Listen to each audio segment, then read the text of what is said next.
Okay, I got the red smoke. Gun runs north to south, west of the smoke, west of the smoke. Okay, copy. West of the smoke. I'm looking at danger close now. Come on with it, baby. Give it to me. I need it. Get cleared hot.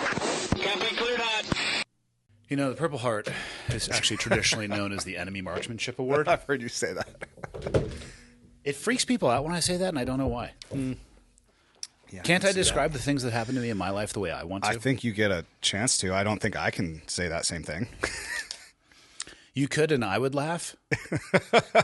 But in mixed company, Yeah, that's going to be mixed results. Yeah.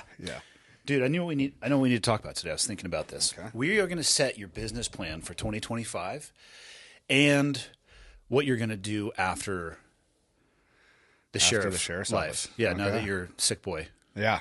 I feel like I'm retired right now. I wake up and I'm like, You're not retired. You're on the bench. yes. But I would say ready reserve, but you're not ready. Definitely not. And at first I was like, all right, got some time. But now it's like, okay, what am I doing today?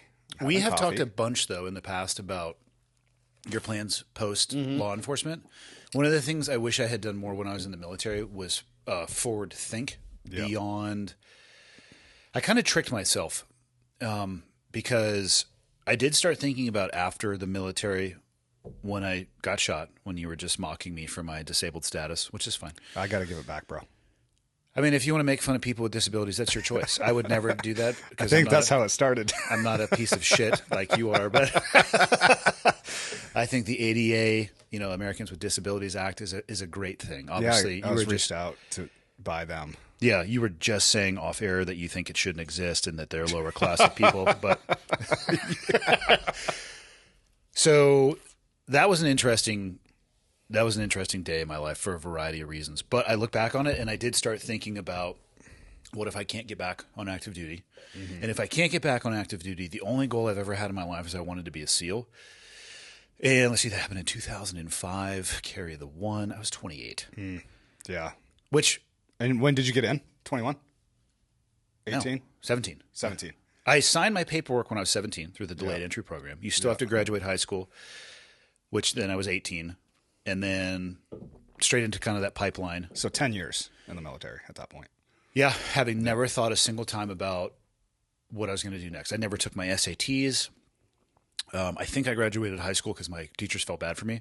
There was the minimum amount required, and I slid right underneath that. And God, I don't know if I've ever talked about this. I was not a responsible student. I look back now and I wonder why my parents did some of the things that they did. At the school I went to, if you were 18 years old, your parents could sign a permission form that allowed you to write your own notes to excuse you from school. Wow. Okay. You're a parent. Wow. You're not at this point yet. I'll give you a hypothetical, right? You have a daughter, so different. But let's say you had a son, right? Yes. Because you'll see a little bit more of yourself in the son. Right. This particular son they want to play sports, but they hate school. So what they do is they go from academic probation to off academic probation. So basically failing school, doing enough to stay on the team. Failing school, okay. So there's a history of that. Right. There has been a time where you as the parent had to go into the school because there was a stack of notes this big that were clearly not written by you, but were signed by you. And you were asked by the ladies at the front desk whether or not you signed them, to which, you had said no, you did not. Ooh. So clear examples of somebody not giving a shit at school. Right. This same kid comes to you and is like, Dad and Mom, wouldn't it be more convenient for you guys, save you guys time, if I could just write my own notes? Would you sign that piece of paper? No. My parents did without hesitation. So that's an option at the school, like the school? At the school that I went to, because I was 18. Okay. So I just had my birthday, and so I was always I was either going to be the youngest person in my class or the oldest. And Oh, gotcha. Yeah. Yeah. Because it's an October birthday. So we moved when we lived in Missoula for 2 years. I went to Lewis and Clark Elementary, which I drove by it the other day. It's now a private school. The Montana educational system was ahead of the California system. So I repeated a grade. So I went from being the youngest in my class to the oldest in my class. So I was 18 at the tail end of my senior year. Yeah, and they gave you permission, huh? They really did. I mean, tell you, my attendants did not approve after that. Yeah, I would say. Yeah. I would say. So that But stack so- of notes prior to Yep. the granting permission, what was the overarching theme of like why you were? I'm sure your Mostly dental MO appointments. was like the same. Dental appointments. See? Generally, I had braces at the time, so Yeah. I feel like, Oh yeah, that's the pass.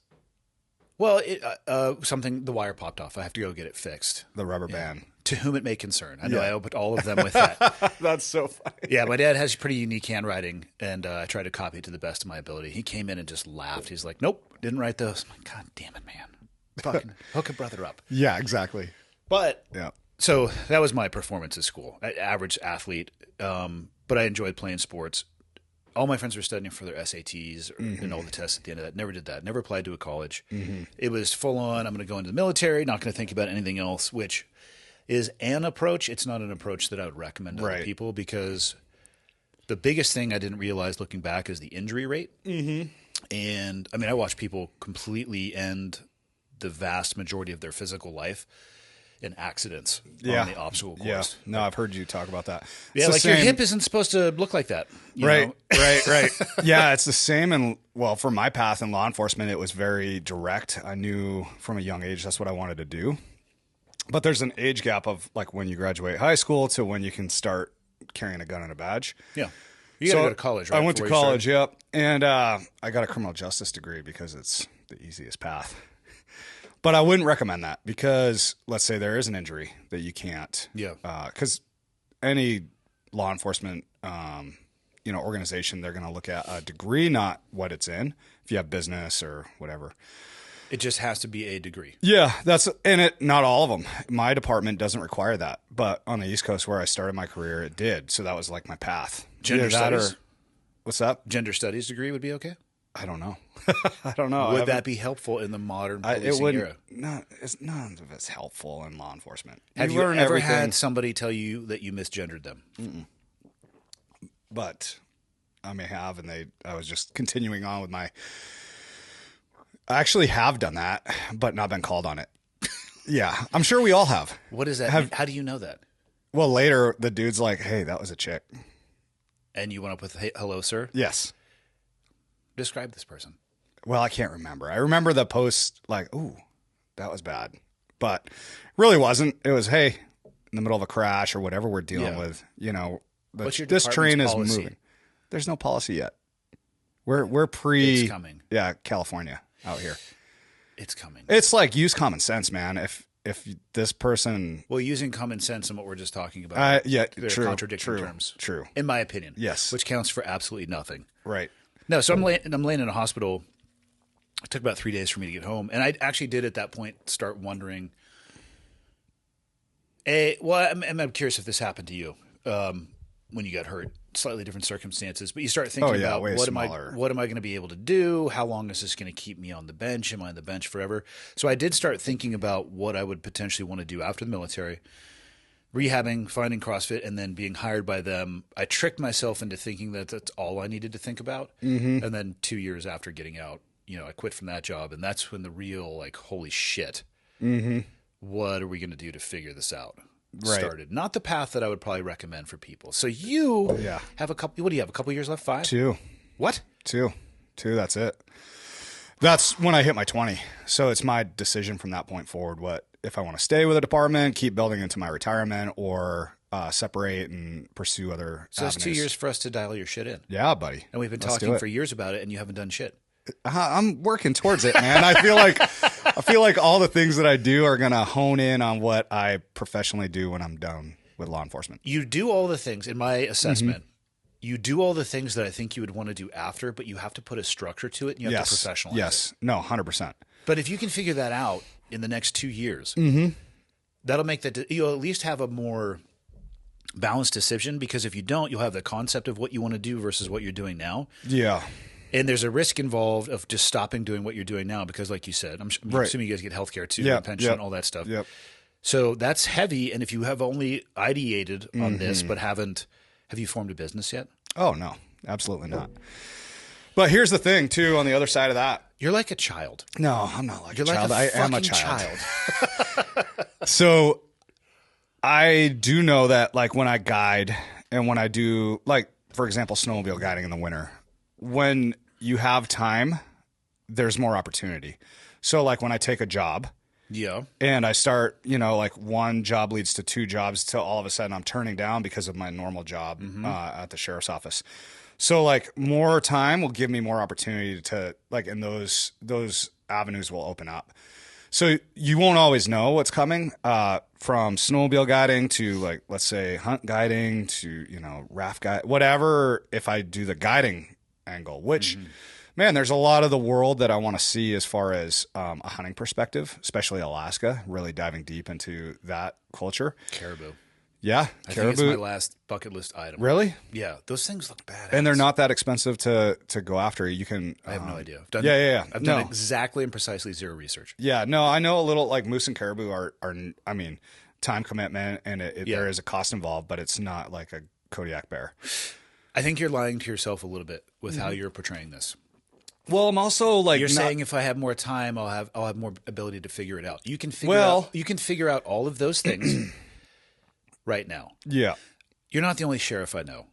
Yes. You are well known in your community for mastering what we will call the shift trade and time off matrix. Yeah. Well, some people I call it. Oh, I know. Some people, and I tell them, don't hate the player, hate the game, because I got that out of a movie one time.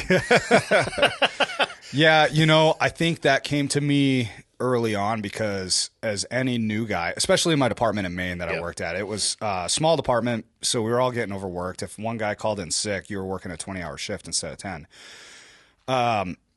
So I went from that for 3 years, then came out west and just wanted to dive into everything I could. Got on SWAT after a couple years, and so just taking all the overtime. And after like maybe 10 years out here, and then all this like, hey, I got a backpack that never gets used or hiking boots that never get worn. I started switching maybe a little more selfishly into, hey, let's go into the mountains and enjoy it. And it's really tough to go out for 3 hours in the afternoon after work versus like, hey, I'm going to take off some of my vacation this year and actually use it. There's tons of guys I work with that lose their vacation because they haven't used it, but which doesn't make sense to me.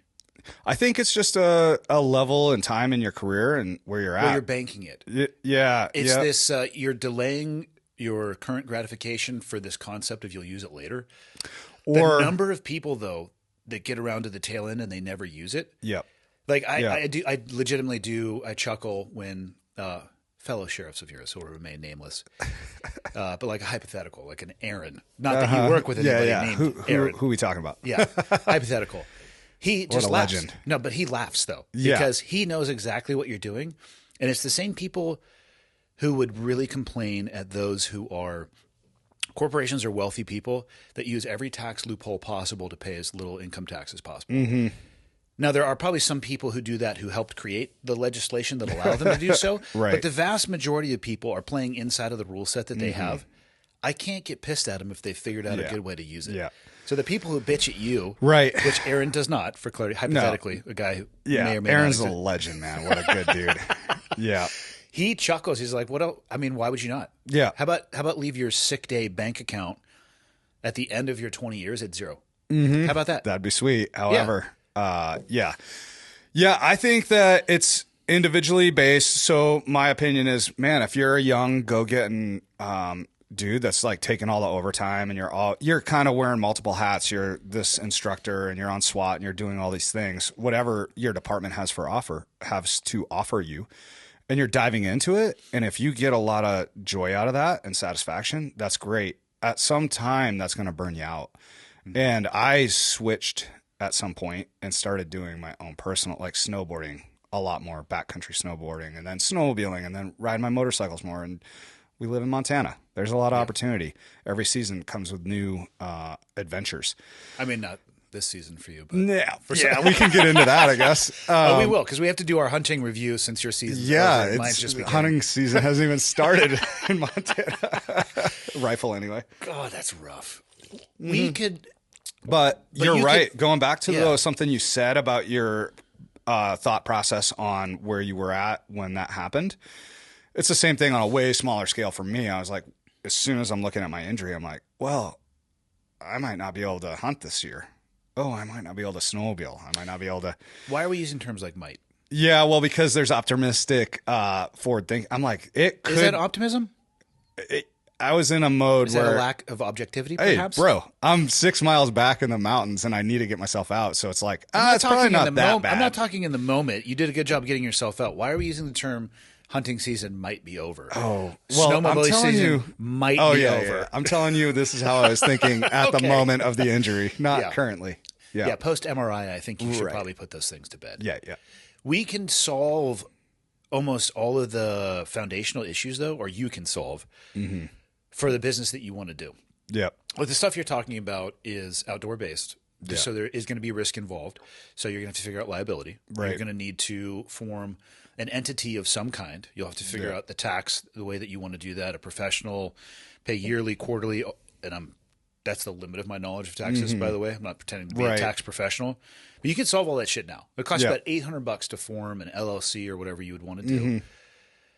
And then you could have a foundation. Right. You're going to need a website.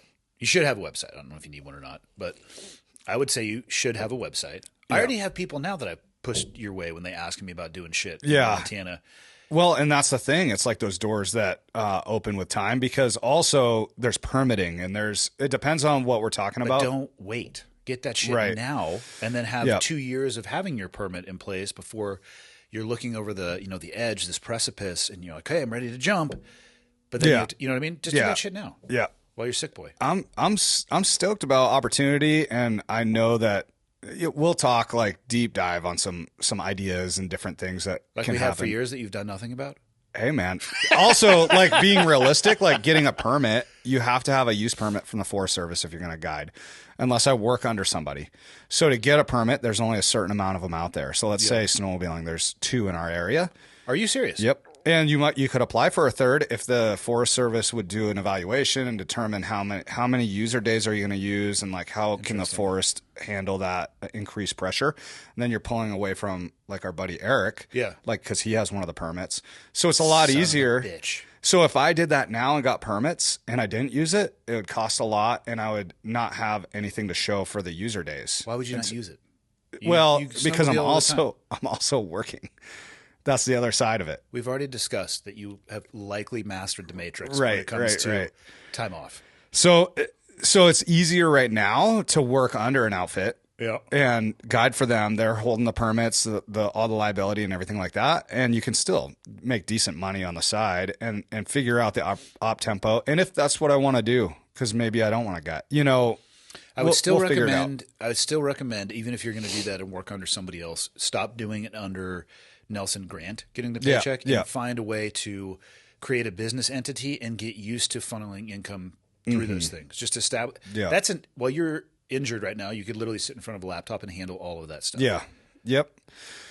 Yeah, there are plenty of websites that will help you work your way through that. That's one shift that you could make right now. I would do anything outside of the sheriff department, find a different taxable entity to push its way through. Yeah. And then you could research the liability. Yeah, then you got to start asking questions to yourself, the motorcycle stuff. And see, everything has its own permit system. So it's not just like, okay, I start an adventure company and we specialize in rafting, snowmobiles, motorcycles, and hunting. Does fishing fall into the rafting? Fishing's a different avenue of that. Yeah. So there's a lot to it. It's not impossible to figure out, but some of it would be easier to navigate underneath another permit. Like I worked for Montana Raft Company for 12 years, and I could go guide for them, like fly fish who guiding. owns all like your bikes and your rafts and stuff? Is that all owned by you? Yeah. That's another thing that you could shift and move underneath an entity as well too. Yeah. It's just a separation between your personal life and your professional second occupation, Right. whatever that would be. Yeah. That was stuff I would start doing now if I were you, because it's not overnight and it takes time. I think you'll have to retitle stuff.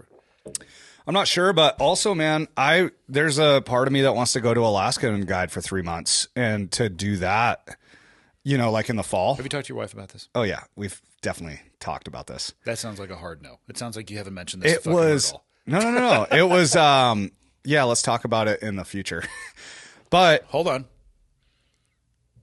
Interpret that. What does that actually mean, Nelson? Yeah, that's a hard no. There you go. Good job. Yeah. However, I'm not right now fit, but I'm fit Yeah. like young enough to be able You'll to, be all right. Your knee's gonna be to do okay. some of that. However, Alaska guiding, you have to apprentice, basically be a packer for like, I don't know what it is. It's basically a season. So there's a lot of, I think it's multiple seasons. yeah, I think so too. And then you work your way through, like you said, the apprentice. to become a guide. That's a really heavy investment. Mm-hmm. Why would you want to do that when we have so much access to stuff here? You could just go up there and be a customer. Yeah, because customers, it costs a lot of money. You know, like a Kodiak Bear. Yeah, but that's think about how much. $30K. I mean, but also, okay, it does cost a lot of money. There is going to be a lot of money spent in you going up there pursuing your guide license as well. Probably substantially more than you just going up and being a participant on a hunt. Yeah. Also, what's your time worth? Yeah. Well, I like to dive in deep and really learn. Oh, I know. You know, Trust me. So I don't want to just You go are be a tourist on a hunt. You're a mile wide and inch deep kind of guy. Yeah. You know what's funny? You didn't mention in all the things you were doing jiu-jitsu anywhere. Oh yeah, I'm planning on instructing at our local SBG. You know, when I retire in 2 Like years. the kids class? No, the adult advanced. Like tie the bandana and No, let's go. No, I can't. When was the last time you attended a jiu-jitsu It's been class? a minute. How do you justify that to yourself? How do I what? How do you justify that to yourself? You work in a job where you might have to fight people. Oh, I'm good, dude. I'm a game day player. You're not. I know. You're not a game day player, and you're not good. Well, dude, yeah, true. True on both of those. I actually was super stoked to get back to the gym this fall, but here we are. Hey. Oh, hold on. You're about to put this on the injury? No, 100% not. Yeah, I was like actually signing back up. Signing back No, up? I don't believe. I think know. you have a legacy I membership. do. Yeah, I do.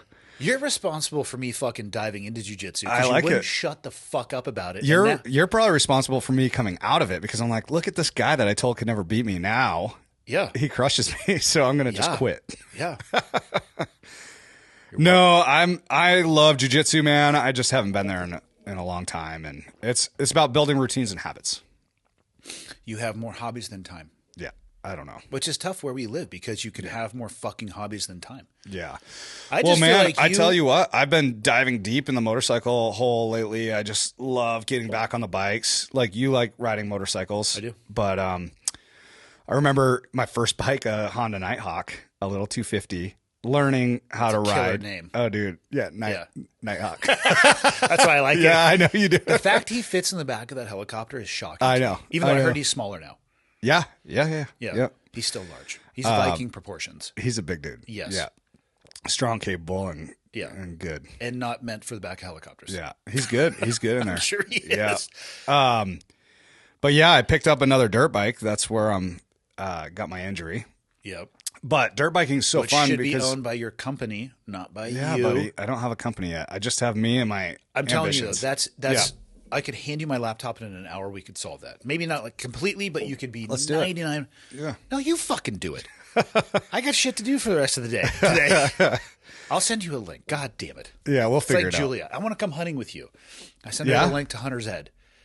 Did you do it, sweetheart? Oh, no, I didn't even look at it. I'm like, I can't take you hunting then. out. Yeah. I appreciate for a moment in time you appreciated or expressed a desire to come hunting with me, but if you can't fill out this fucking 90-minute form, which is Well, all online now, Yeah, but I think it's a lot longer than 90 minutes. I think it's like it's 4 hours. there's a whole course that you take with a field day at the end of it. I think. No. Online, man. Okay. I think COVID nuked all of that. It Gotcha. said on the course approximately 4 hours. Huh. So who knows? Okay. Probably 4 to 6 hours. Yep. Yeah, okay, so you just got a new bike. Yep. You have nothing but A road Husqvarna bike. 350 4-stroke FX 350. It's a sick bike, dude. How many bikes you have now? 6, I think. I have the Harley Street Glide. I have the 890, the KTM, the Triumph Tiger 800, Honda 250, the Husky 350, and Layla's little bike. See, and again, That's 5. I'm not a tax expert, so somebody please correct me if I'm wrong here. I feel like you could write off all of that or a portion of that if you had an ability to show that you had a business outside of that. So there's benefit for you directly. But I'm not currently guiding any of that. So I'm not, I don't really have a business. What are you talking about? Does the IRS fucking need to know that? Anybody at the IRS, stop listening right now. So, and again, I don't know shit about taxes. Yeah, but you need to build your business. So you're True. buying equipment for your business. Right now, I don't know if there's any way that you could deduct that. Actually, I'm pretty positive there's no way that you could. But if you had a business and a website and you had a business plan, you could probably save yourself from a tax perspective a lot of money by sliding that over underneath the business, your raft, the hunting tent, any of your camo, your maintenance, travel. like all the tires. That's what I'm saying. Like all that stuff right now, I don't think you could write that off. But if you had a business, which it's a single member LLC, it's going to be passed through taxation. That's going to have a direct impact on your personal income tax. Yeah. I'm an idiot with taxes because so am I. That's why CPAs exist and can charge whatever the fuck they want because I'm a retard. We're doing it right now. Yeah. I'm just saying. Yeah. Well, I'm definitely down. You said that several times over the years. Yeah, buddy. Well, I'm too busy having fun just sending it, bro. Twist that throttle. Do you enjoy writing checks to the IRS? No. Okay. No, definitely not. Yeah. So maybe you could just do a little bit of paperwork. Yep. Right? Yeah. I've been on ride-alongs with you. You got nothing but time to do paperwork. You have a computer in the car. I don't fucking know. Does that thing connect? Do you paperwork right there? Yeah. I'm sure that would go well. Well, anyway, so let's not pretend that you're not watching Netflix in the parking lot sometimes. Okay? Definitely not, dude. YouTube. Either way, I'm just saying you have time. You have time. Yeah. But like I was saying, dude, riding my bikes a lot more has been really fun. That dual sport that I got picked up off you, that 890, is such bike rips. Dude, it's like 400 pounds, just capable. Go anywhere. Highly modified. Yes, it is. Thank you for that. It's lighter. That thing rips. Yeah, the engine was tuned and mapped. It's the exhaust on that thing is good to go. How good are the pegs on that Dude, thing? it's like standing on this table. Yeah. Yeah. Yep. You stand up at zero, like full control over the bike. Yeah. And you don't ever have to put your foot down. You know what I mean? Yeah. Not that anything. Yeah. Well, I shouldn't have put my foot down on my dirt bike is what actually is the true story there. But all right, let's talk about what your hunting plans were going to be. Okay. And then what leads us. Let me tell you about the hunting season up to that point. Because we got to hear yours. Have you talked about yours on your platform yet? No. All right. So September, every year, love September. It's when bugling bulls, chasing elk, probably my favorite species of game to hunt.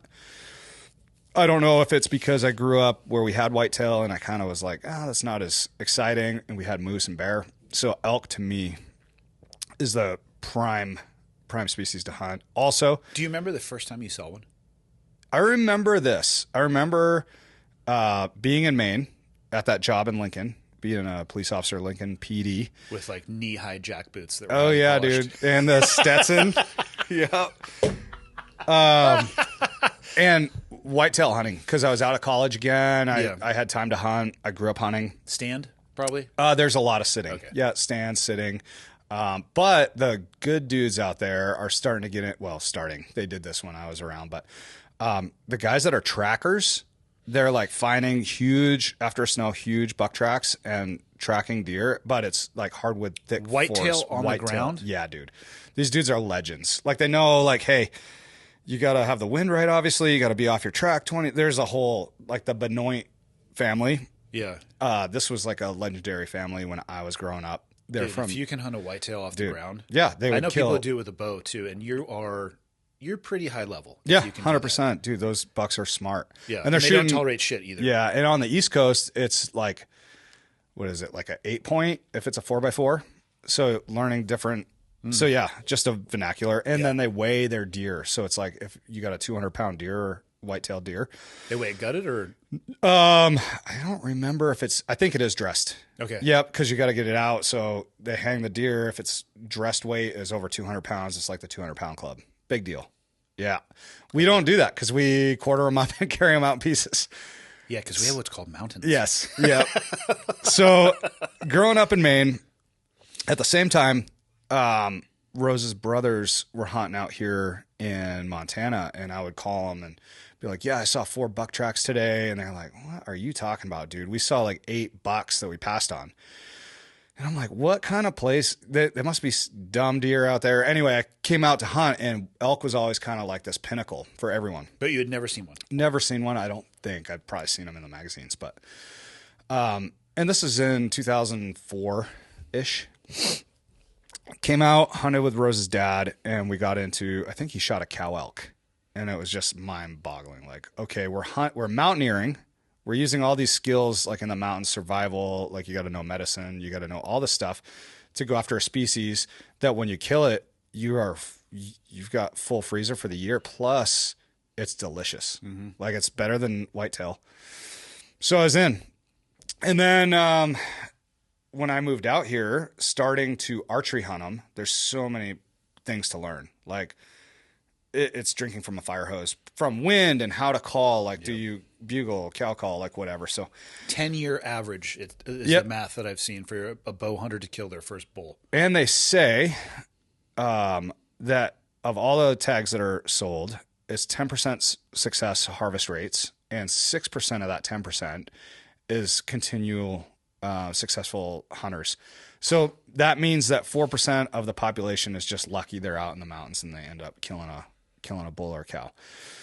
So it's not easy to hunt elk, but it's my favorite thing. So anyway, fast forwarding September, take off a bunch of time. As you have mentioned, I'm good at that. I put in for it, get at least 2 weeks off. I usually start around the 15th of September, depending on how my vacation time stacked. And get out in the mountains for the rut. And man, I tell you what, we had a blast. We were down southern Montana every day, 4 or 5 encounters. I passed several raghorn bulls.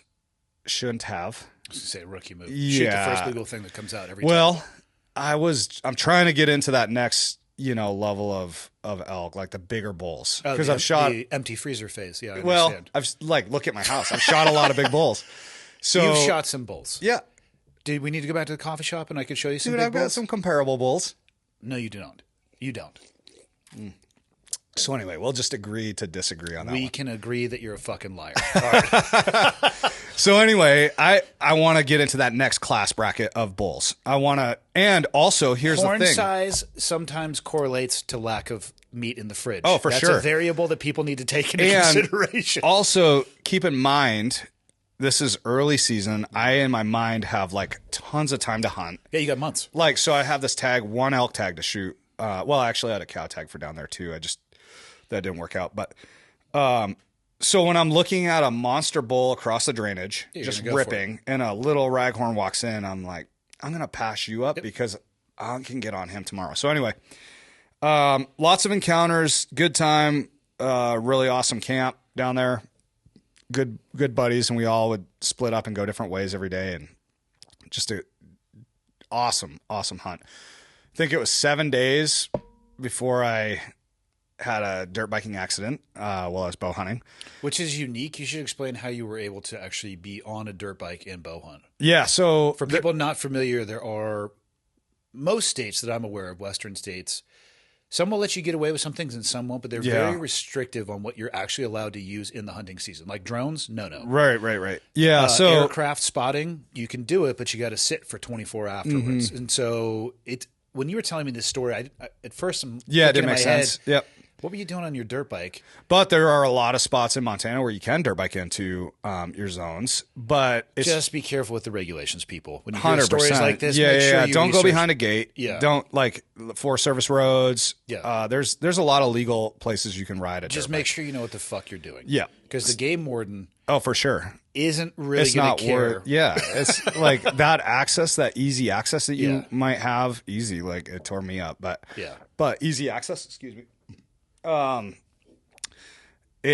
let it pull your tags and you could lose your bike, everything, Hunting privileges, weapon. Yeah, I didn't realize that game wardens, if they roll you up and let's say you're poaching, that they can take everything associated with that. Yeah, and I think that there's probably circumstances surrounding I don't know. I don't know what it is. Vehicles, weapons, the whole nine. But it's like when I was on the narcotics unit and we stopped a load of meth, we could seize that vehicle, put in to forfeit that vehicle. But if you just got a loan on this thing and you owe $18,000, we're not going to seize it because we would take over that loan.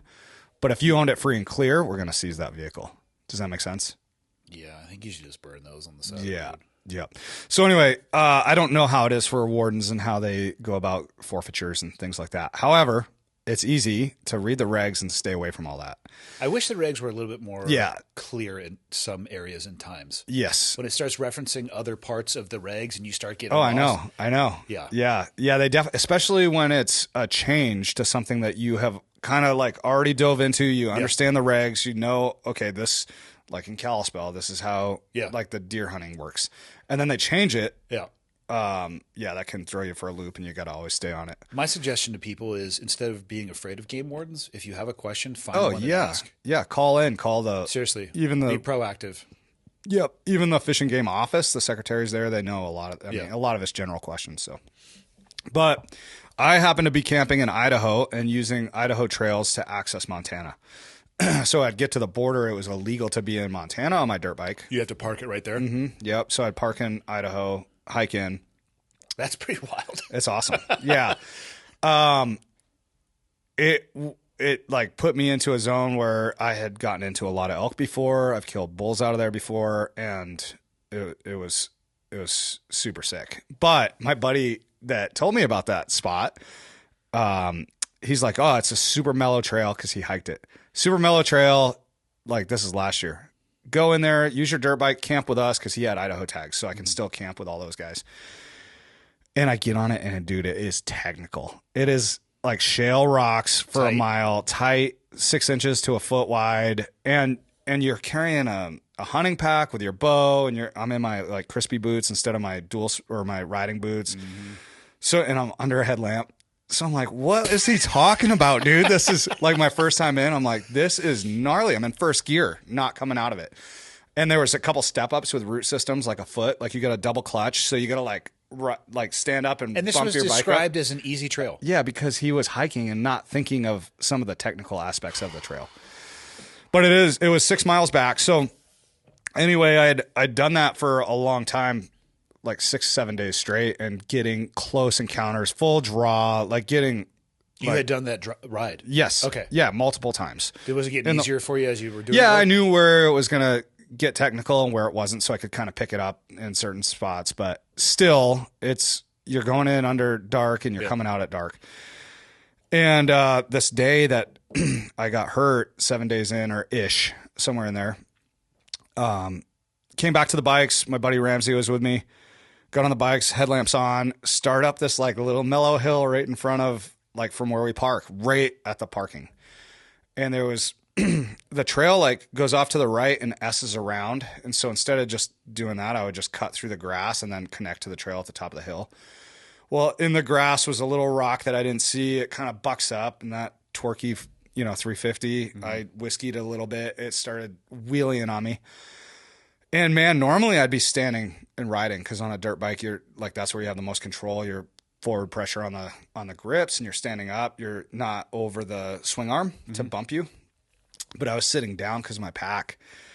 So as soon as it started coming up, I set my left foot down, and it basically hit that rock that I had wheelied on and corkscrewed backwards to the left. So it was my left foot, set my left foot down, and and I was wearing my Crispies, so like super high traction versus my like slick boots that I usually dirt bike in. Yeah. Set my foot down, it like gripped like Velcro to the ground, corkscrews the toe of my foot to the back of my bike, and just immediately. Do you think it was 180 back? I don't know. I know immediately it hurt, and I started getting squirrely on the hill, and I knew something was wrong with my left knee-ish area. I set the bike down. Ramsey comes running up. He's like, "What'd you do that for?"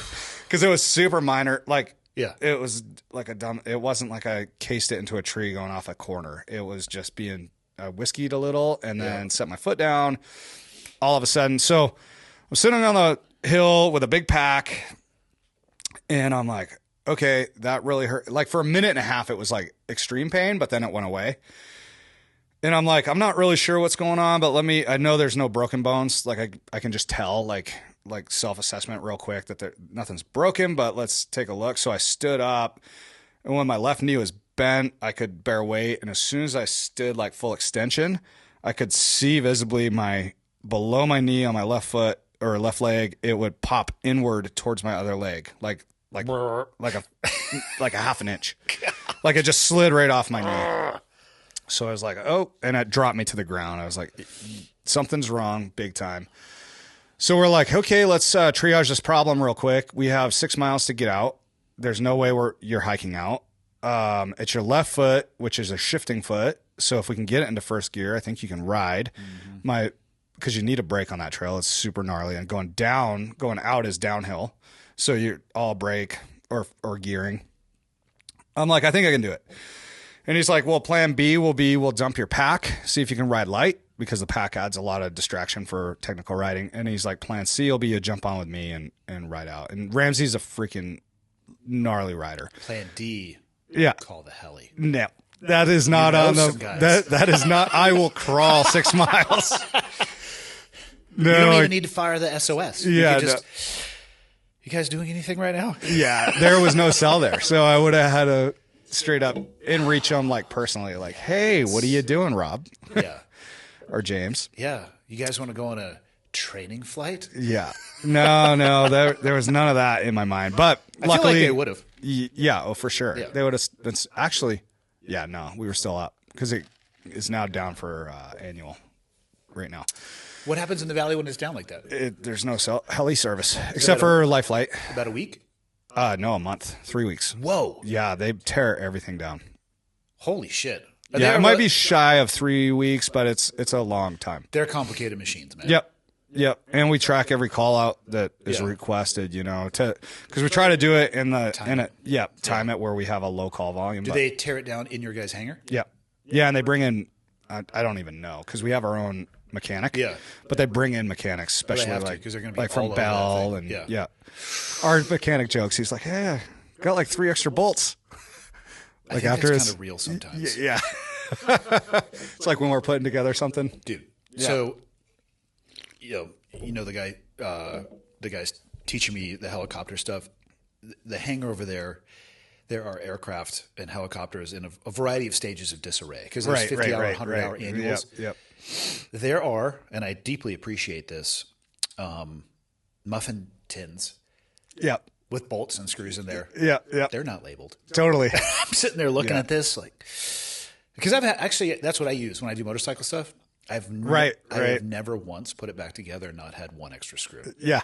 And I gauge it depending on the size. I'm like, that doesn't look very big. What could that possibly be holding on that would be super important? If it's a big screw, you're like, I think that might be structural. Yeah, exactly. A little tiny one, it's probably a fairing. That's awesome. Yeah. I've never been able to put it back together with the same amount.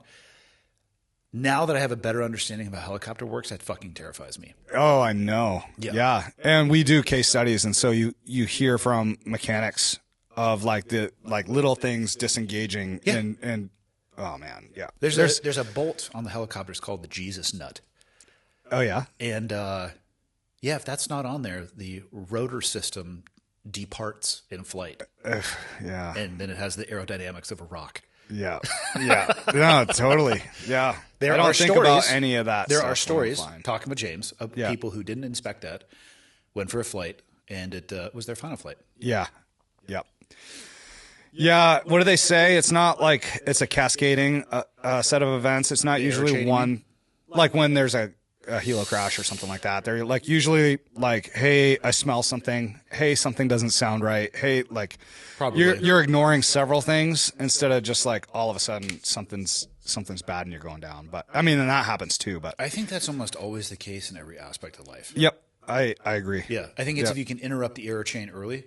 Again, going through this, there are lights in the helicopter that I'm learning in. And it's interesting because if it comes on in the POH, which is Pilot's Operating Handbook, which you could go to, Chapter 3 is your emergency procedures. It says, if accompanied by something, acknowledge, but, keep going. Unless it's accompanied by something else. And my mind is, there's a reason why that particular system has a light on the dash. Right. And because I do this recreationally, how about fuck that? Yeah, I land and figure this out. Totally. Yeah.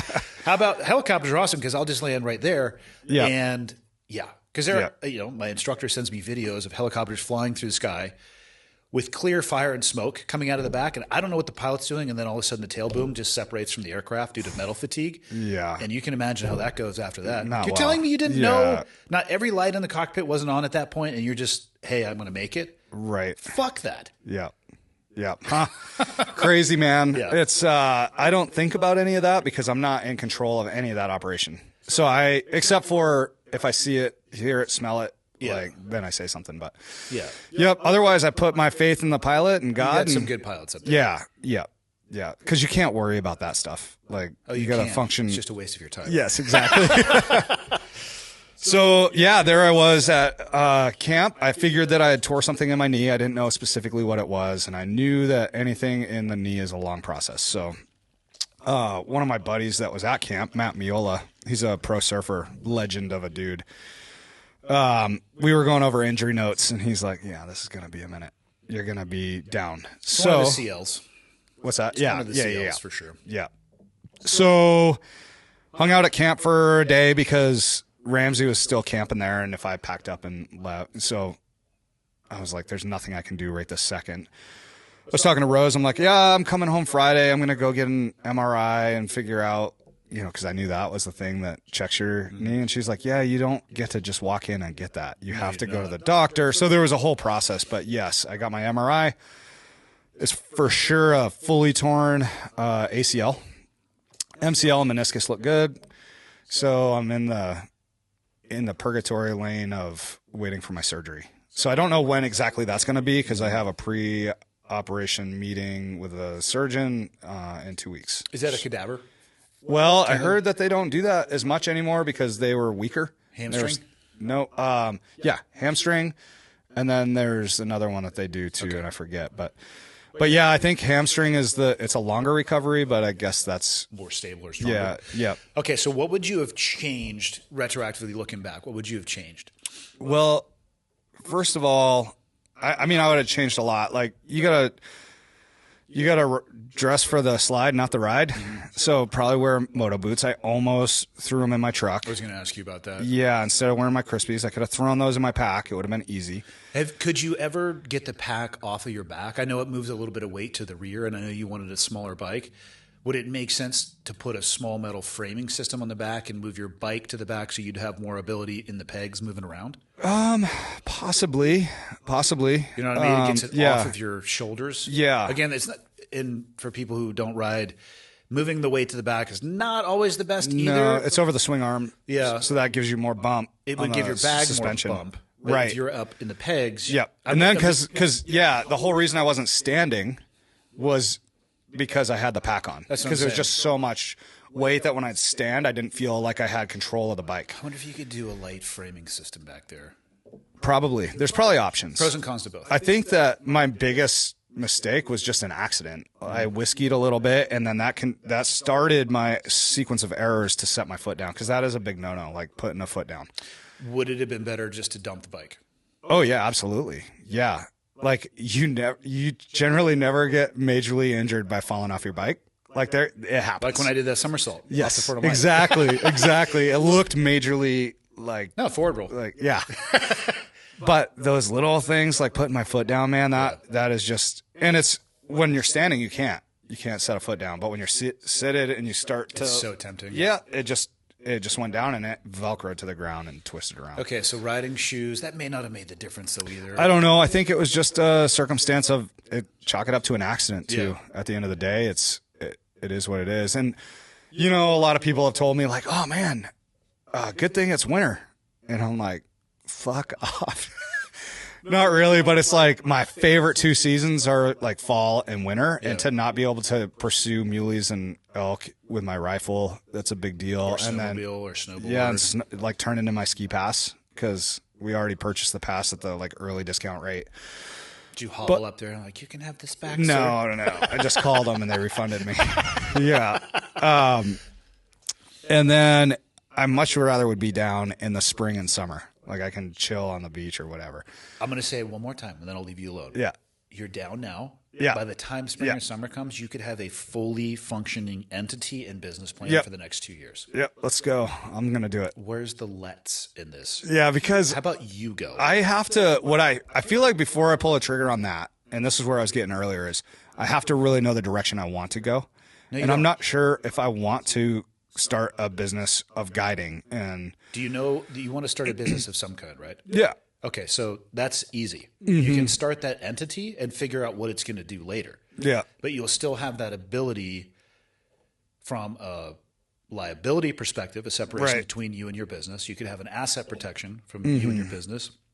You could do all that shit now. Yeah. Like, it sucks you're missing your next 2 favorite seasons, but what if in this time period you could set up a structure where in 3, 4, 5 years you're doing so well that your 2 favorite activities this time season, you do whatever the fuck you want to do. Because, and that's the goal. That's what I want. I want to be able to have some flexibility in time and be able to like dive in. Man, I really love chasing elk with my bow. And if a lot of times guys go out for 4 days to 6 days, it's tough. And it is tough. It takes a couple days to find the elk and then to pattern them and then to find out, hey, what, like, for example, we had like 2 days of super low calling where they weren't bugling much at all. And then we had, it was a full moon, man. And then we had a storm come in and it was so black at night and it was nasty. It was raining. Yeah.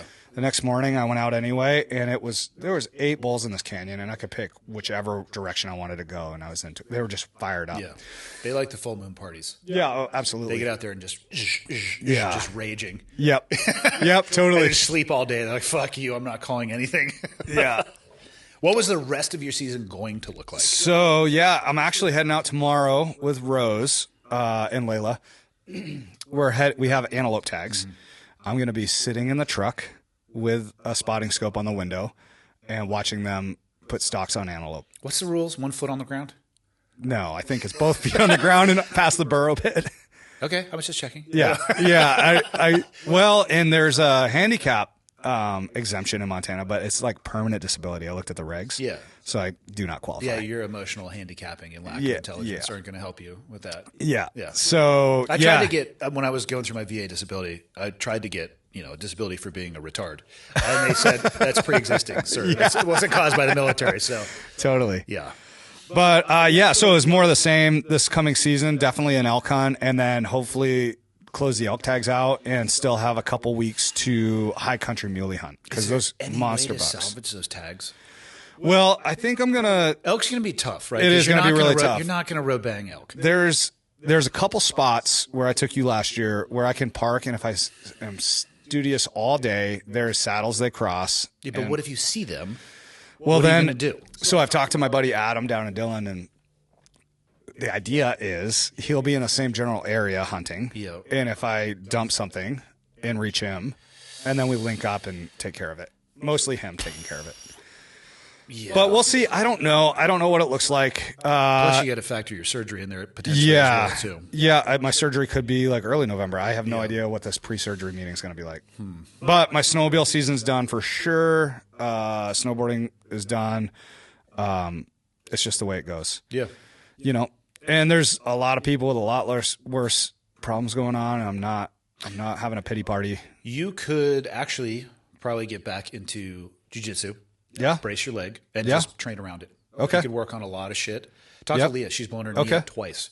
Yeah. She trains our friend Austin, right? Yeah, Who yeah. is in a wheelchair. Yeah. That motherfucker will wrist lock you from places that you don't think it's coming from. Use with caution. Okay. But it could be a cool way for you to get back on the mat and work particular aspects of your game. Okay. I'm just trying to think of things you could do in your downtime that would keep you physically active and mentally engaged as well. Yeah, that's the thing, man. I'm going nuts at the house. Yeah. Just a bunch of buddies are swinging by every day, and with that, they're like, hey, brought some beer over. Let's sit around your motorcycles and tell stories. And it's... If only your company owned those motorcycles. Yeah, exactly. You know what I mean? If only you had time to create the corporate infrastructure you need. Well, hey, going back to the hunting, to rifle, dude, how are those Defiance rifles? So I don't even know how to describe the rifle. Is it a Defiance rifle? So is it a proof rifle? Because it's a Defiance action. It's a Defiance. I would call it a Defiance build. It was definitely built for Defiance. So they built Lee and I a rifle, but I think the guy's name is Weber, right? Weber Customs. The guy that put it all together. Yes. So he did the Lego part, like putting all the components. Yeah, together. that's what I'm saying. I don't know. What do you call this thing? Well, I would call it a Defiance build, proof barrel. I think it's Macmillan stock. It is. It's the new. I love that stock. Yep. So it's proof, obviously Defiance action, and that's the main driver of. That's what I'm saying. I don't know the correct way to describe that thing. I've been shooting the one that I've got a loaner right now. Yeah.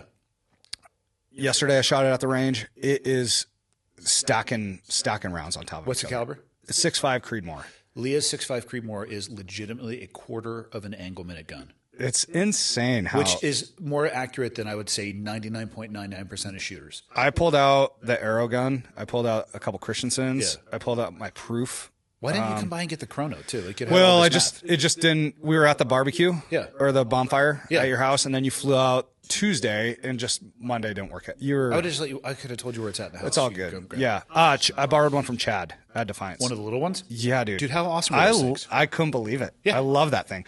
So I had done the long, like if you've ever tried to get your velocity of your bullet, the feet per second, have you ever done it the long way? So you zero your gun at 100. Yeah. And then you take a shot at 300, aiming at like at a center of the 0 at 300. So you're aiming bullseye.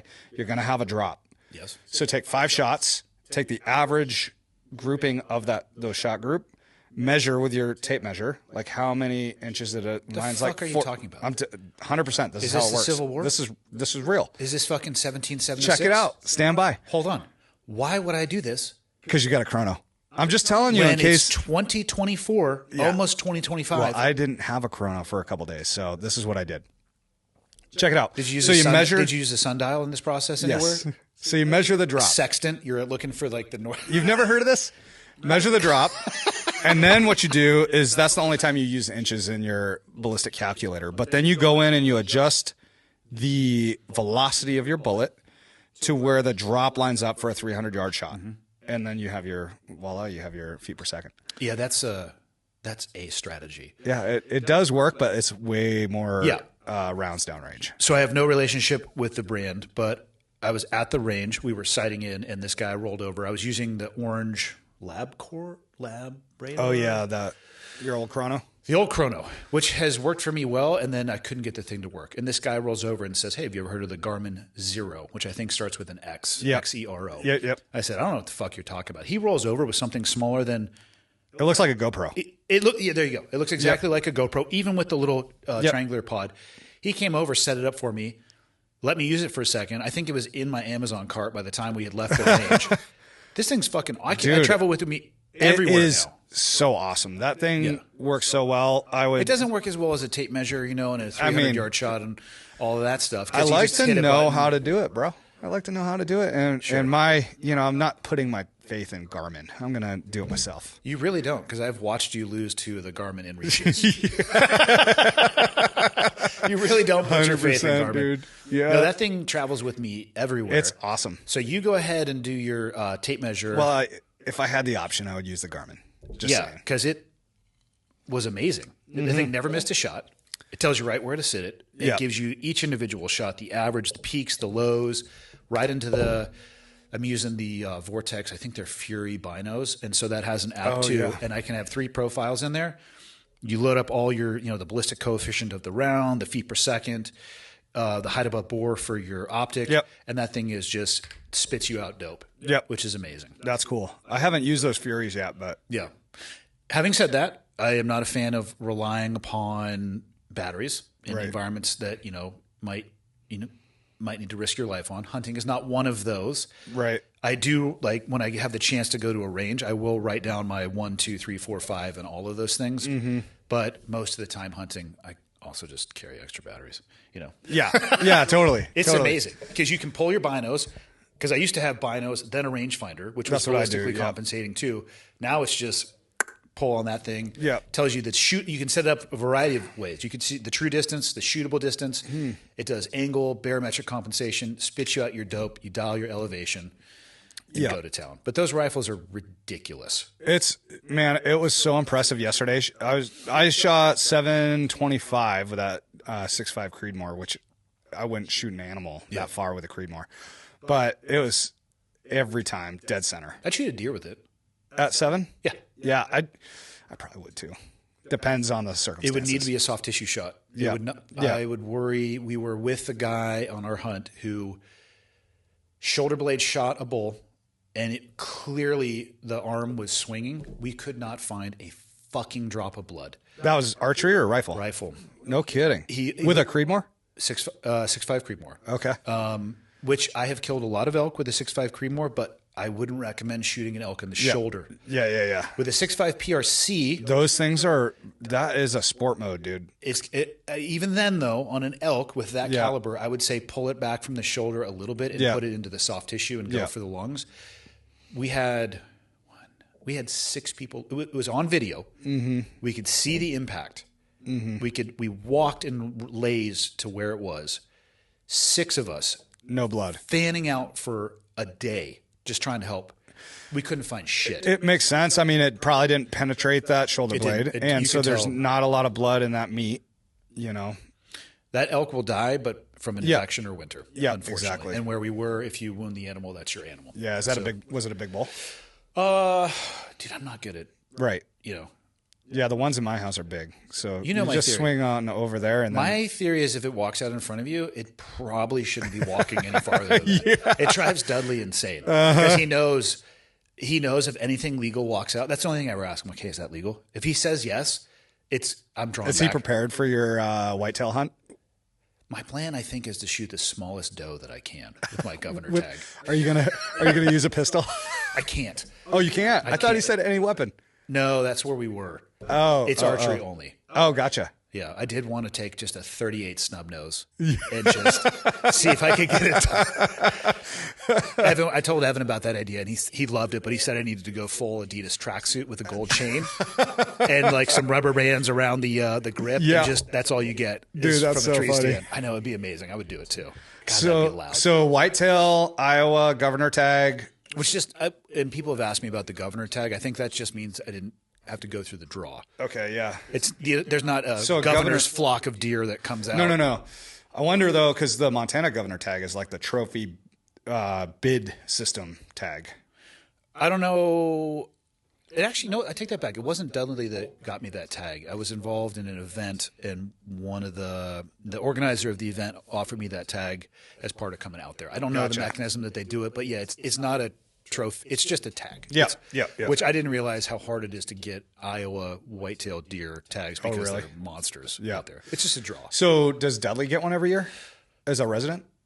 I don't think he needs a governor's tag every year. No. But like a general whitetail for sure. tag. Yeah. Yeah, So if for you're a sure. resident, you can get a I think he over-the-counter gets tag. $1 or $2 and like 8 to 10 does. Whoa. Yeah. Yeah.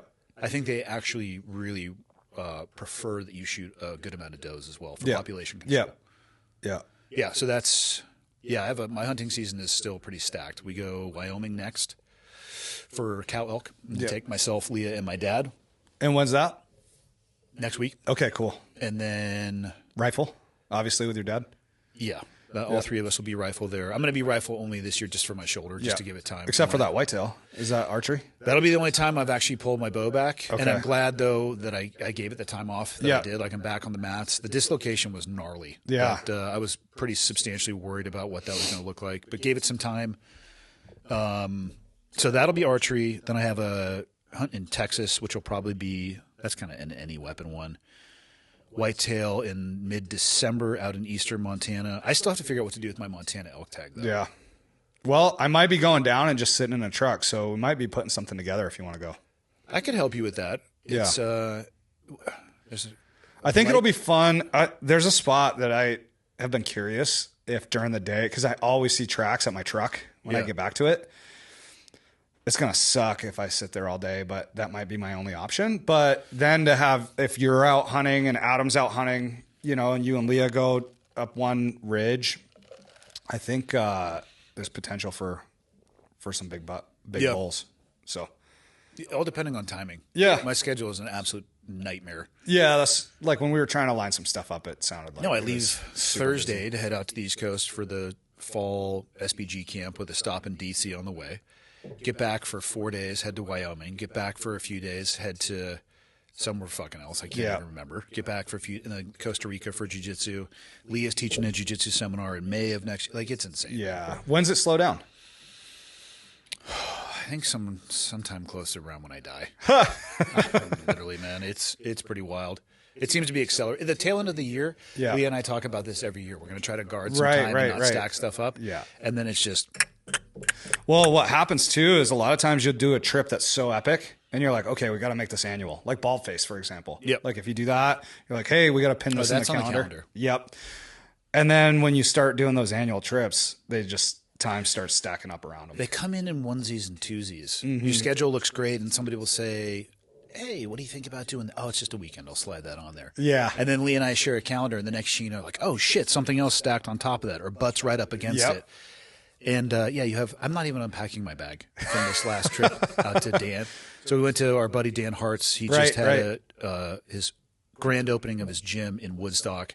It looks sick, too, by the way. Dude. That gym looked awesome. Pictures and videos do not do it justice. No kidding. It is the most amazing jiu-jitsu gym I've ever seen. So if you live in the Woodstock area, you need to check out Hart Jiu-Jitsu. Yeah. It's ridiculous. And so his coach, Henry, was out there who taught a 2-day seminar. So we went there for that. I leave again the day after tomorrow to do jiu-jitsu stuff. So the gis are just staying in the bag. I'll throw different shit on top of that. Yeah. And then when I get back from that trip, we'll be packing for Wyoming. I might unpack my bag from these last 2 trips after Wyoming. Yeah. Because they're different activities, so it's not a lot of crossover. Yeah. It's gnarly, man. Talk about problems. I'll be light duty at the office taking phone reports. You won't. You're going to be working on your business plan. Yeah, true. What's the name of your company going to be? Freaking... I haven't even thought about it. It doesn't have to be super meaningful. You could always do a DBA, which is a doing business as. So you can do whatever you want to as far as the name. Yeah. I would just research it. Yeah. And you have nothing but time. I know. Yeah, I have a lot of time. Time is a luxury for me right now. Yeah. So, what do you is that Defiance rifle for you lighter than most of the other ones you've been carrying? I think it's about average, but it's the most accurate gun I've ever shot in my life. Yeah. It is super confidence inspiring, knowing that everything in front of you on that platform, if you do it all right, like foundationally with the rings and the scopes right and all that stuff, and you have good ammo, that it's up to you to make that shot good. And it's nice when you get behind the rifle and you know it's go time. Yeah. You can be good to go. That thing is insane. Yeah, I had to really stretch out the 300 Win Mag in Utah. Yeah. Like really super far shot. It's 98 yards. I was going to say, what are we talking here? Yeah. Mine's a little bit, I wouldn't say it's heavier than my normal rifle, but I put the best scope I could get on that thing to really be able to reach out. Yeah. And was walking around with that 300 Win Mag cannon in my hand at closer than archery ranges all day long. That's wild. I had cow elk running closer than me to you. Yeah. 2 of them passed by to the point where you felt the wind. I mean, probably to this line right here. Yeah. And a bull that was wanting to chase them, but was kind of eyeballing me, and I was definitely about to shoot him right in the face because I don't know the rules on self-defense when it comes to elk. It's not the elk I was supposed to shoot, but he was eyeballing me to it. I'm like, off safe, like, fuck you. I'll shoot you right in the face. And thankfully it did not. But no, dude, it was wild, man. It's crazy to have that capability from that weapons platform and end up taking a shot at. And it probably feels weird too because I've never been that tight in on elk with a rifle. It feels just like a bow. Yeah. With a bow, there's still things like, for example, heard a bull bugle, they go to bed. Like I figure out like after like 3 hours, it's like 10 in the morning. Yeah. This thing's ripping every like 30 minutes, but like from his belly, kind of, you can tell he's not laying down. Yeah, he's laying down, not super aggressive. Thermals are going up, so Adam and I go above him, drop in. It took like 2 hours. It's noon. Work down, and we're like, I think this is the area that those elk were in, and it kind of benches off on a ridge. And all of a sudden, like we're going like a little bit at a time and glassing it. And all of a sudden, I catch an ear. Fast forward 30 minutes, we're in the middle of them. They're up feeding.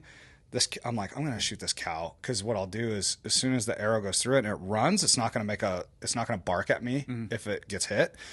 The other ones don't know I'm here, so then I'll do a bull calling cow bugle, making that herd bull think that this bull just came in. That's and what the disturbance was. Yeah. So I'm knocked.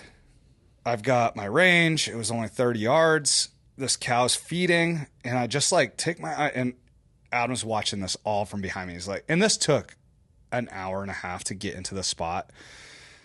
I'm on my knees. I go to set my rangefinder down, and I set it to the ground because I just like ranged it real quick.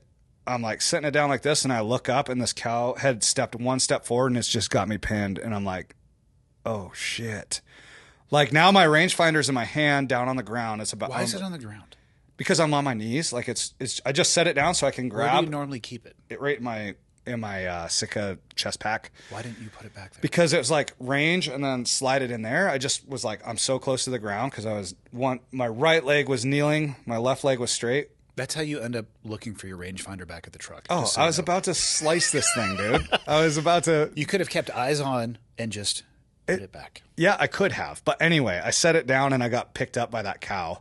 Bush. So then we have like an 8-minute stare off to where I'm like shaking because I still have my hand down on the rangefinder and I'm like knocked and I'm like in one spot my lower back's just screaming and it finally like takes a step. I go to knock and then, but it was like a fake step. It was like it moves its head to like see if you move. It was gonna juke you. Yeah.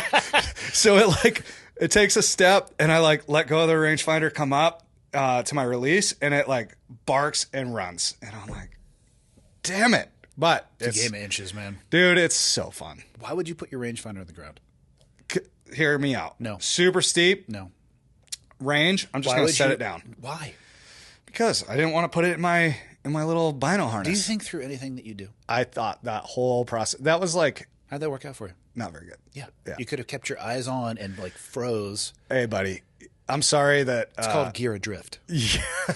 Is it lanyarded to your shit? No. No, it's definitely not. So, again, I'm no archery expert.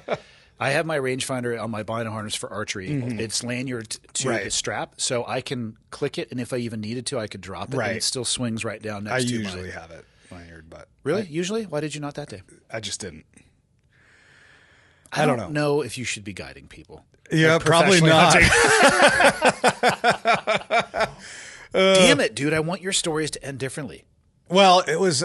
Remember we talked about error chains? Dude, at the beginning of this? I'll tell you another crazy error I did on elk. Hear this bull bugling. I'm on the right elevation. I think that they're moving away from me, so I'm like moving super fast towards this bull. And I think that looking at Onyx, there's this big canyon, and I think he's on the other side of the canyon. Well, he was on my side of the ridge. He was only 200 yards from me. So when I like close that distance, I run right into the herd. Yeah, make some mistakes, man, but I also had super close encounters. I've never made a mistake hunting. Yeah. Yeah. It's all learning. Yeah, some of those lessons though really they suck sting. when you spend like in that cow example from a rangefinder setting it on the ground. You're 100% right. That was the wrong move to make. But it took 3 hours to get to that point where I'm about to slice this freaking cow and I have a cow tag. So I'm so stoked. Like, okay, get the cow out of the way and then I can kill a bull. That could have worked well because it might have actually drawn the bull towards you. 100%. And so I had talked to Adam, who was right behind me. He was knocked. I'm like, do you want to shoot a cow or a bull? He's like, well, because he didn't have a cow tag. He's like, I'd love to shoot a bull. So I was like, let me slice off a cow real quick and then I'll bugle at it. Yep. This bull will come in, I'll let you take the bull. Or not let you. It could have played out. Yeah, well. I think it would have. Because the bull's going to hear he's bedded. He's got a herd around him. He's rut fest. You know, he's checking his cows all the time. And one of his ladies just got bumped. So all of a sudden it's running like crazy. Yeah. And then the other ones are going to stand up. And then if I rip that short 1.5-second bugle, he's going to be like, oh, there's another bull that moved in on my belly bugles. So who knows? Didn't happen. God, those tuition payments sting. Suck. They suck so much. God damn it. The tuition payments? Yeah. That's what learning. Yes. Yeah. Yes. Yeah. And I write it all down in like this journal of like how hot they're calling, like what time of year it is, what's the temperature out, like where I'm at. So hopefully you can learn year to year, but yeah, I think the goal is to repeat as few mistakes as possible. Easier said than done. Yeah, agreed. In my experience. Yeah, that sucks, man, that your season is largely over, but let's try to figure out a way to salvage. I mean, man. It can happen. It depends on. I will be down there. It could happen for deer for sure. Yeah, elk are a bitch, man. I actually, Huntley, where we shoot at his range. Mm-hmm. He's like, dude, I got like a really good spot. I got a ground blind. Come out, just chill here. That could be doable for you, depending on how far it is into the ground blind. Yep. And then several guys from work are like, oh, dude, let's go road hunting and just jump in the passenger seat, but. We'll see. It's cool to have guys calling me and giving me, like optimistic outlooks. Like, dude, it'll be fine. You'll be able to kill a deer at least. I mean, it's not going to be fine, but they're at least lying to you. And our freezer is about empty because I've been giving away meat so much. that, you know, last year shot the bison and a couple elk, and it's like, hey, we got surplus, and now I'll just fill it up in September. Man. But It should go well for us, you know, barring an ACL injury for Leah seriously. and I. We should have a substantial amount of meat. I still have a cow tag down in Utah, okay, so I'll go back because they offered a cow tag to everybody who was a bull tag hunter as well. what's the deadline on that? You got to be there by Late January. Oh, cool. Yeah, I'll fly down for a day or two, link up with Evan. We'll head up there and, God. So the last few days, I had this cow tag, and the only fucking thing we ran into were shootable Big trophy. bulls. I'm like, Yeah. get out of here, get the fuck out of here. Yeah. Where are your cows? That's how And it they're is. just it's cruising around. I'm like, get the fuck out of here. Where are the cows? Totally. When you want to find a buck, you see does. When you want to find a doe, you find bucks. Did I tell you about the bull that we bumped and he got a bush stuck in his rack? I think you did. Yes, you did. I remember it now. Yeah. Go ahead. Legitimately, he couldn't see us. He had, it was like in the front tines.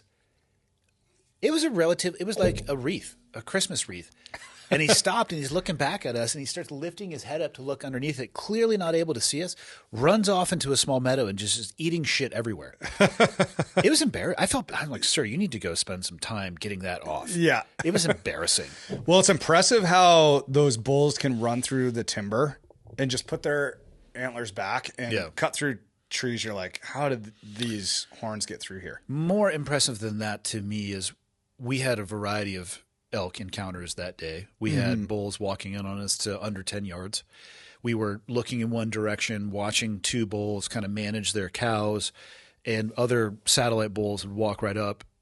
And what is more impressive than their ability to run through the forest is their ability to bob and weave through slowly and not touch their antlers on anything. Totally. Yeah. It's not like they have a mirror out there to check it and you watch them moving their head around. Yeah. I feel like they go to still water in the morning and they take a look down and they're getting 50 inches left, 42 inches It's right. unbelievable. Yeah. How quiet that they are. Yeah. And it was cool to be in and around. We were in their bedroom the entire day. Mm-hmm. As soon as we dropped into the trees, like just super rutted out, fresh piss everywhere. Yeah. It was game on. Man, I'm bummed. Can't get out there again this year. Yeah. Well, I don't know if we'd have any experiences like that in Montana. That place is utterly magical. Dude, I've had that this elk season in archery. Like where you're smelling them piss all, the elk rut. Yeah, when you find them find yourself in their bedroom. Yeah. And to the point where you can be hiking a trail and know that the wind is like thermals are still going downhill and smell elk, stop, and then set up and start calling. Switch, and well, you know there's elk there. Yeah. Either they bedded there or they're still there. So you can make a play. What's your go no go going to be in 2 years? Whether or not you keep working LEO or move on? I don't know. That's a good question. I would decide that now if I were you too. Yeah.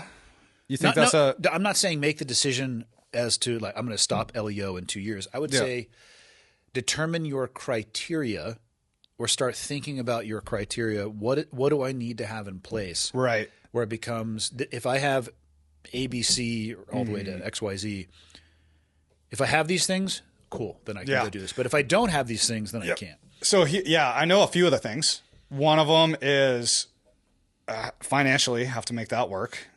So we don't make a ton of money on our retirement. So I'll still have to have income coming in. High 3, right? High 3. Yep. 50% in Montana. So that's not a ton. But so financially, if I can have some other sources of income, even side jobs, guiding or whatever, working with Johnny, doing some concert stuff. I feel like in the next 2 years, legitimately, man, you could have side work in every season. Yep. Because you can. Yeah, and that's the thing is why I say side work instead of like a full-time job someplace is if I'm going to leave the office, the sheriff's office, I want flexibility in my schedule to be able to go out for a month and chase elk, which is not going to be realistic if I go work for another organization. Does that make sense?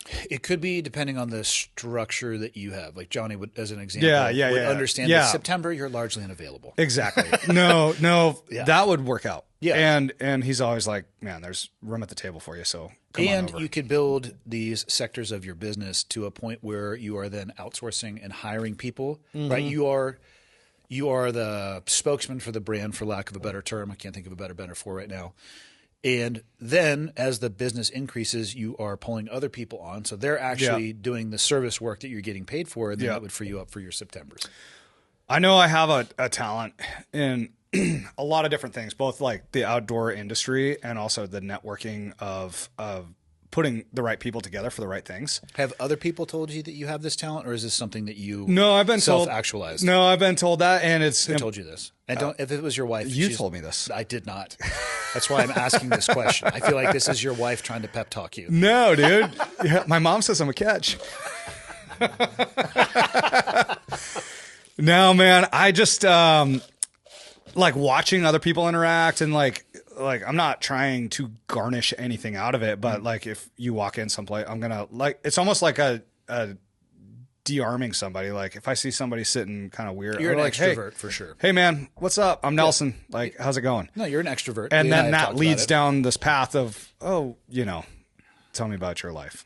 I don't know. We'll see. I'm not. So economics. Yeah, economics and freedom of time. Those are my two qualifiers.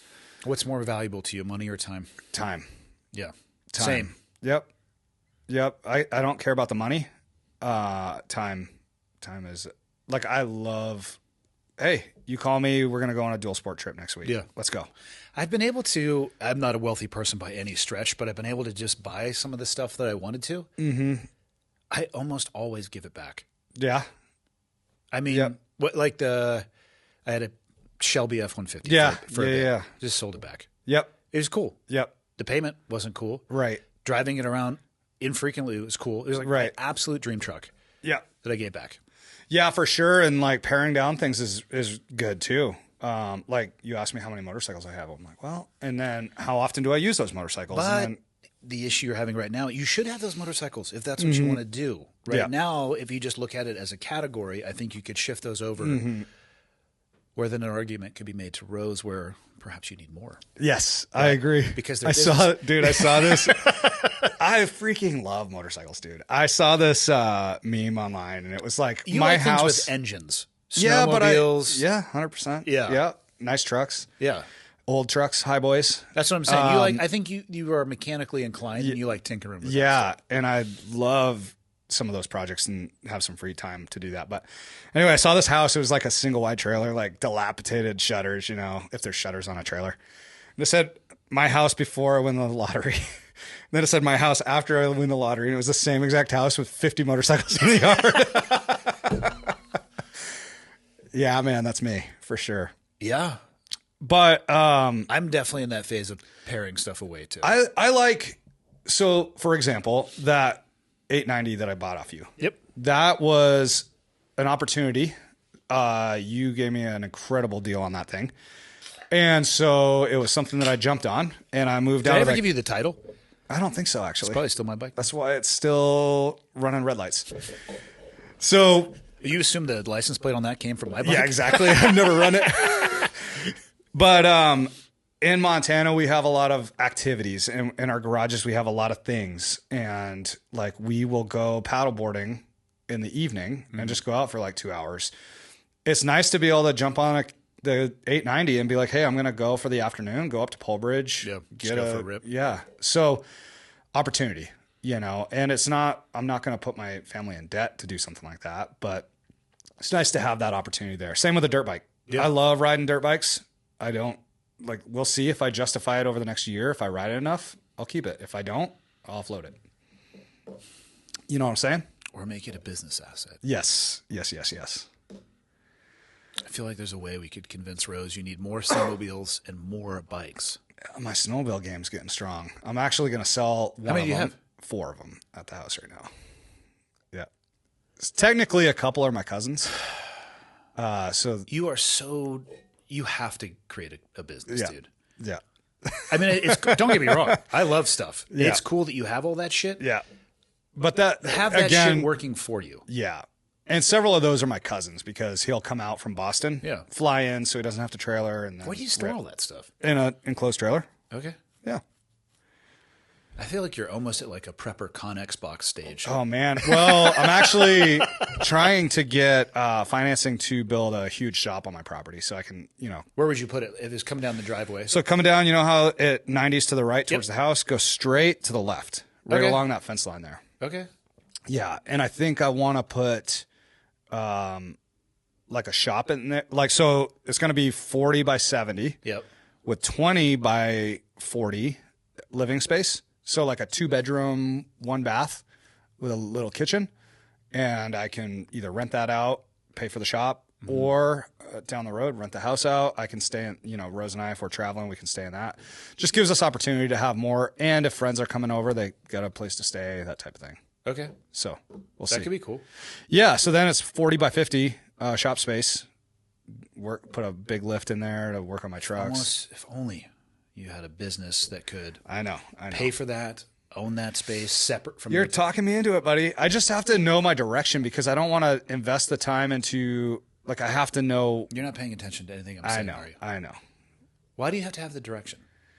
To be a professional, to have a mechanism in place that would allow you to maximize all this stuff that you have, regardless of the direction you go. Yeah, that's a good point. I probably am just not seeing the painting that you're presenting for me. I'm not much of an artiste. Yeah, yeah. I feel like you're seeing it and you just don't want to do it. That's what I feel like. Well, yeah, it could be. I don't know. Which is your choice? Yeah. Yeah. I don't know if I want to start an LLC. Why? What's the downside? I don't know. That's a really educated thing to say. Well, here's why. I have to sit down and look over the pros and cons and figure out what shift is going to be made. And I honestly, I will be retiring here at some point, whether it's 2 years or 4, and to know the direction you're going to go from that point. Like I told you, back to this direction thing. Well, it's a loose term for me saying I'm not fucking sure what I'm going to do. Okay, but you're not going to do law enforcement forever. Correct. You're passionate about the outdoors. Yes. You know that you want to have people being involved in that. You want to shepherd people into that. You love guiding. You can make money doing that. Yeah.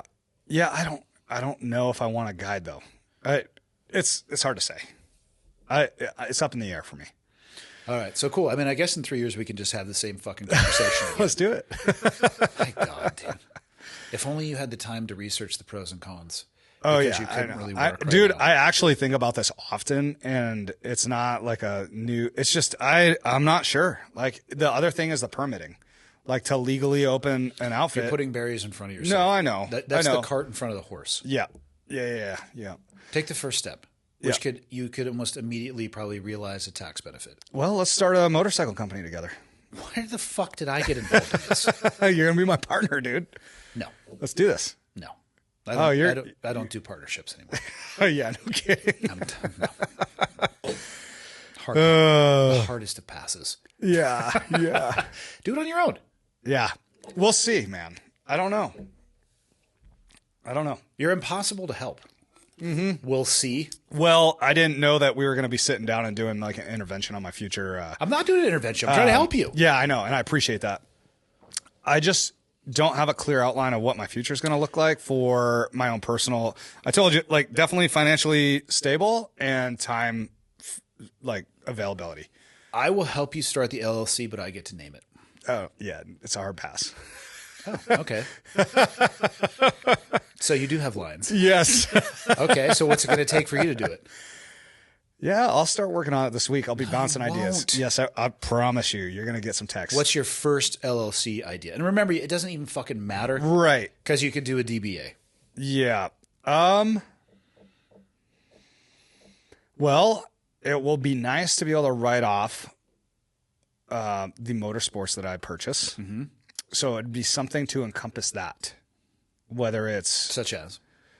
And don't say like BRAP LLC or some shit like that. I like it, dude. I was thinking like BRAP Donkey LLC. No, I was thinking like NLC LLC, Nelson Lovecock LLC, NLD. But if you NLC, NL needs to be capitalized and C is little, just so that people don't get the wrong idea.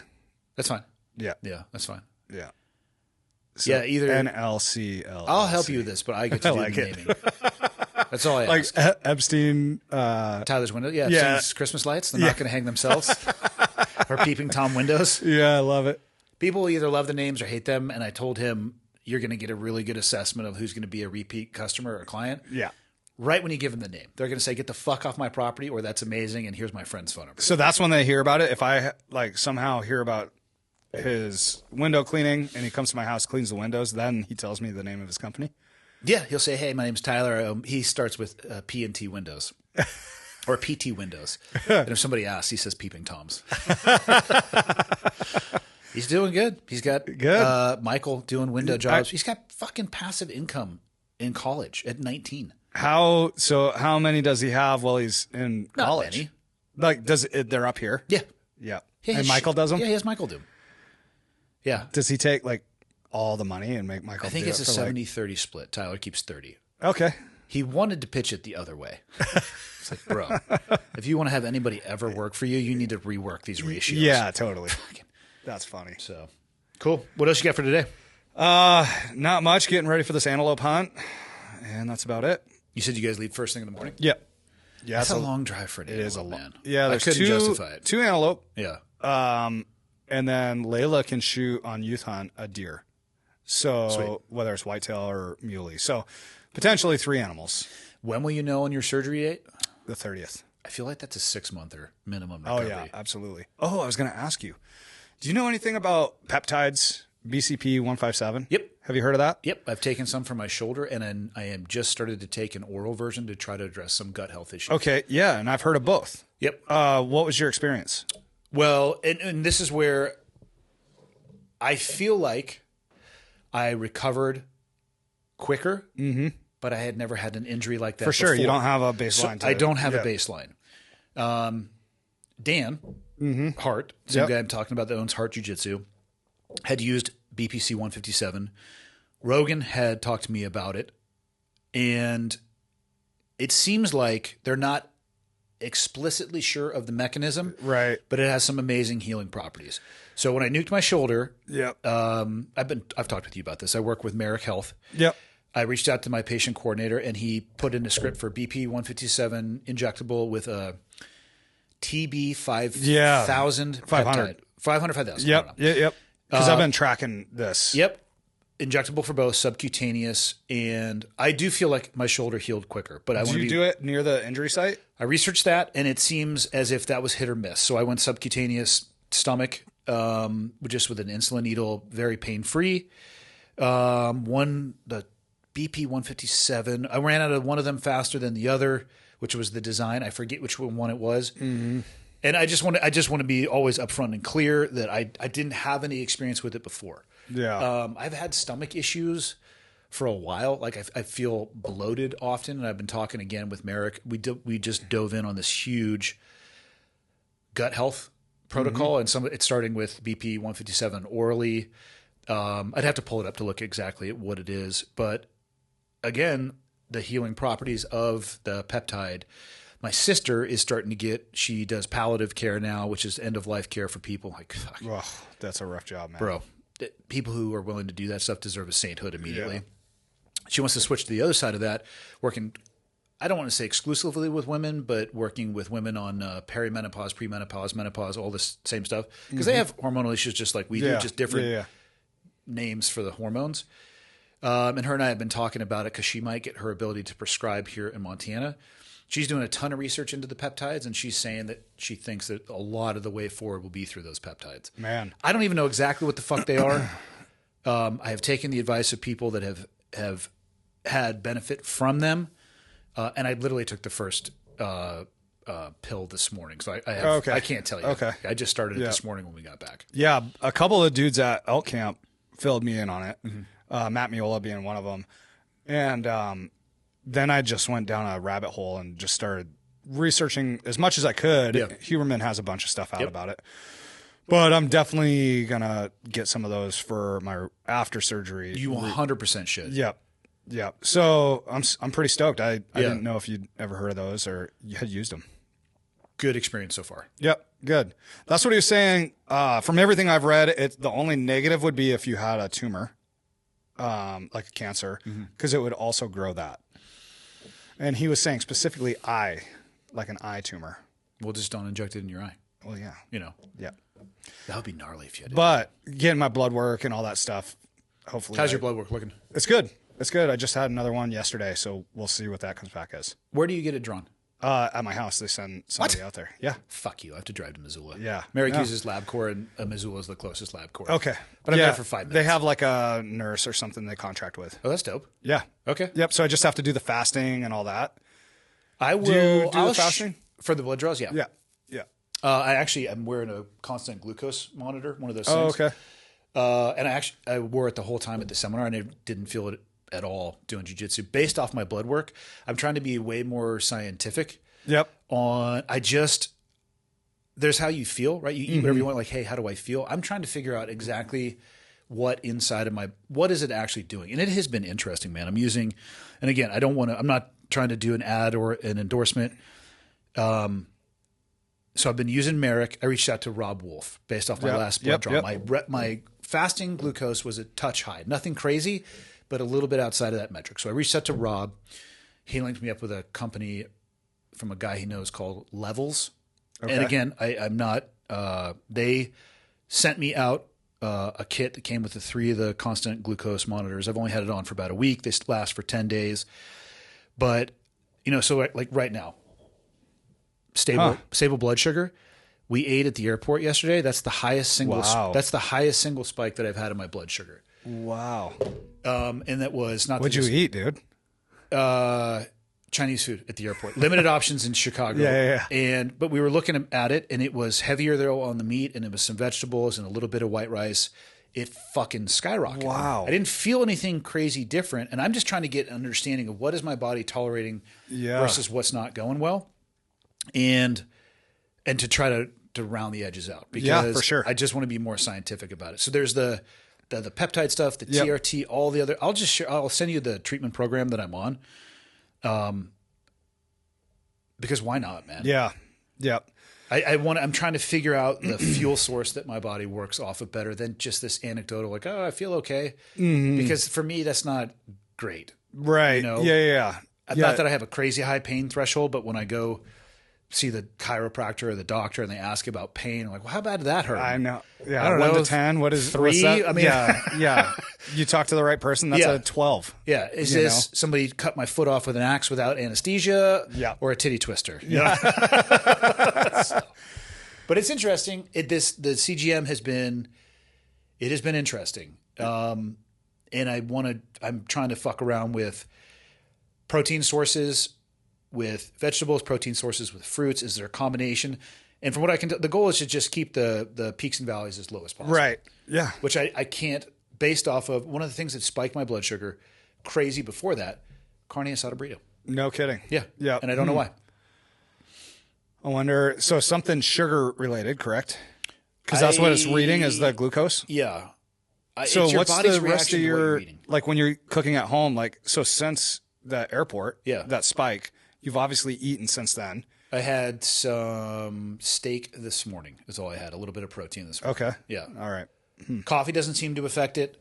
And I've messed around with putting in there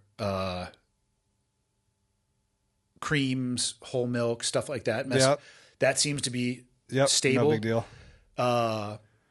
Lee and I had some pre-made protein shakes at Dan's. Super stable, not even a really noticeable rise in the blood sugar. It's just really interesting. Yeah, it is. To take a look at it from a pure scientific perspective. So the kit came with 3, so I'll switch one out here. I think I'll have to take one on the road and switch it out. It's super easy. Just puck the thing on there. But it's cool. Yeah. I'm just trying to be more scientific, man. Yep. So I'll let you know how that goes. Yeah, I'm definitely going to go down the peptide road for just my repair. Yeah. Because how long did it last? Like a month? No, it was like a week. Oh, okay. I have heard, and I'm not a doctor, but I think Winstrol would be good for your knee. Is that freaking just steroids? I think so. Yeah. Yeah, I don't think I'm going to do that. I'm joking. Fuck. On that note, you ready? Yeah, buddy. Cool. Let's get the fuck out.